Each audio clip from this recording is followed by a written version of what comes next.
भारत अपनी गोल्ड की खरीद को लेकर बिल्कुल भी नहीं रुक रहा है। जो लेटेस्ट डेटा सामने आया है, बताया गया है कि जनवरी के महीने अकेले में आरबीआई के द्वारा 8.7 टन गोल्ड को परचेज किया गया।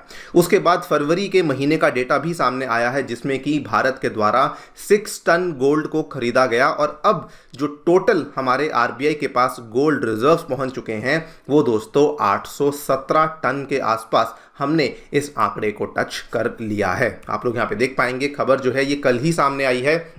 Reserve Bank of India leads surge in the gold reserves amid the global central bank slowdown. और ये हम लोग देख रहे हैं कि केवल पिछले 2 महीनों की कहानी नहीं है, लगभग पिछले 2-2.5 सालों से हमारे आरबीआई के द्वारा लगातार गोल्ड की भारी खरीद को किया जा रहा है। इसके पीछे की रीजनिंग जो कि हमारे आरबीआई गवर्नर के द्वारा दी गई है, कल ही उन्होंने स्टेटमेंट दिया है कि द रीज़न हम लोग इतनी भारी मात्रा में गोल्ड के रिजर्व्स को बढ़ा रहे हैं, इट इज़ बिकॉज हम लोग हमारे फॉरेन एक्सचेंज रिजर्व्स को डाइवर्सिफाई करना चाहते हैं। और नंबर 2, हम लोग करेंसी फ्लक्चुएशंस और इकोनॉमिक अनसर्टेनिटीज़ के साथ जुड़े हुए जो भी रिस्क हैं उसको भी यहाँ पर कम करना चाहते हैं। बात करेंगे इस पूरी डेवलपमेंट के बारे में कि एग्जैक्टली कितना गोल्ड आरबीआई के द्वारा खरीदा गया है, दुनिया भर में इंडिया की जो रैंकिंग है गोल्ड को लेकर वो अब कितनी हो चुकी है और रीजनिंग क्या है गोल्ड को खरीदने के पीछे, उसको भी समझने का प्रयास करेंगे। आइए शुरू करते हैं दोस्तों मेरे साथ। मेरा नाम है अनिरुद्ध।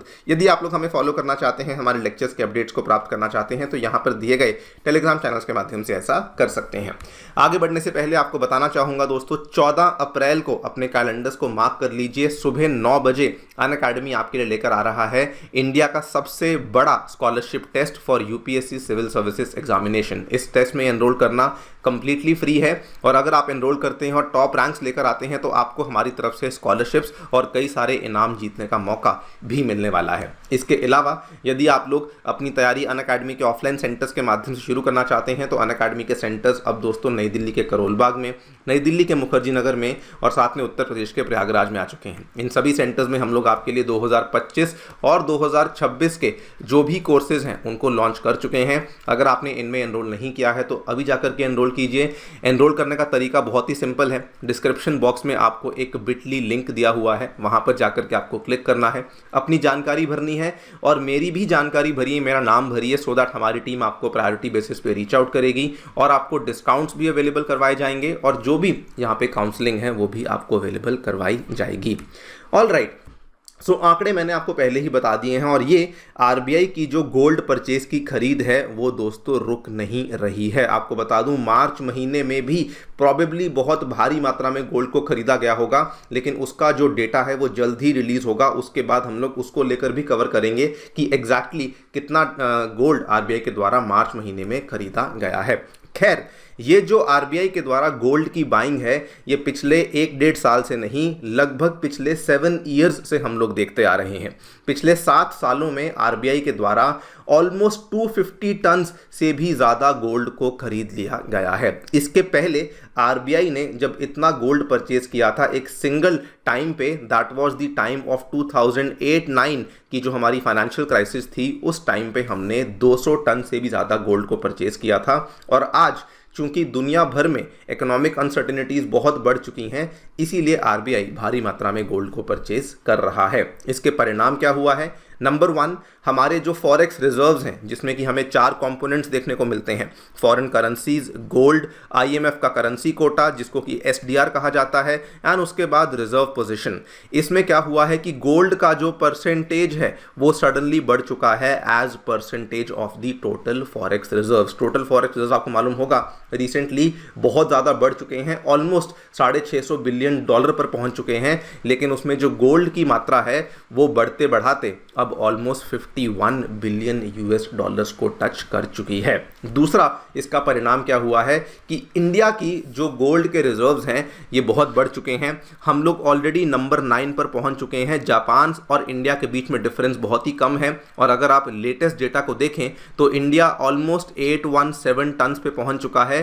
प्रोबेबली अगर यही तरीका चलता रहा तो हम लोग शायद जापान को पछाड़ते हुए नंबर 8 पर भी जल्दी ही पहुंच जाएंगे। बट इंपॉर्टेंट टू नोट, दुनिया की दूसरी कई सारी कंट्रीज जैसे कि सऊदी अरेबिया हुआ, यूनाइटेड किंगडम हुआ, कजाकिस्तान हुआ जिसके पास भारी मात्रा में गोल्ड के भंडार देखने को मिलते हैं, उसके बाद तुर्की हुआ, इवन पोर्चुगल, पोलैंड जो कि पुराने हिस्टोरिकली बहुत अच्छी मात्रा में गोल्ड रखने वाले देश माने जाते हैं, इन सभी को हम लोग पछाड़ते हुए आज नंबर 9 पर पहुंच चुके हैं। बताना चाहूँगा कि गोल्ड की जो खरीद है ये केवल भारत के द्वारा नहीं की जा रही है, और भी कई सारे देश हैं। डेटा को देखेंगे तो टर्की के द्वारा जनवरी के महीने में 11.8 टन गोल्ड खरीदा गया, कजाकिस्तान के द्वारा जनवरी के महीने में 6.2 टन, चाइना ने जनवरी में 10 टन और फरवरी में 12 टन गोल्ड को परचेज किया है। तो भारत अकेला नहीं है, और भी दुनिया के कई सारे देश हैं जो कि गोल्ड को यहाँ पर परचेज कर रहे हैं। बल्कि डेटा ये बताता है कि इस साल के जो पहले 2 महीने थे, जनवरी और फरवरी का जो महीना था, उसमें जो टोटल गोल्ड परचेज किया गया है वो 64 टन्स का टोटल गोल्ड यहां पे परचेज किया गया है अलग अलग देशों के द्वारा। और अगर आप इसी डेटा को 2022 से कंपेयर करें तो 2022 में इन 2 महीनों में केवल 16 टन गोल्ड को परचेज किया गया था, मतलब कि ऑलमोस्ट हमें 4 टाइम्स का इंक्रीज इन 2 महीनों में देखने को मिला है। बाय द वे, ये सारा का सारा डेटा एक ऑर्गेनाइजेशन है WGC, वर्ल्ड गोल्ड काउंसिल, उसके द्वारा रिलीज किया जाता है, जिसका मुख्यालय आपको लंदन में देखने को मिलता है।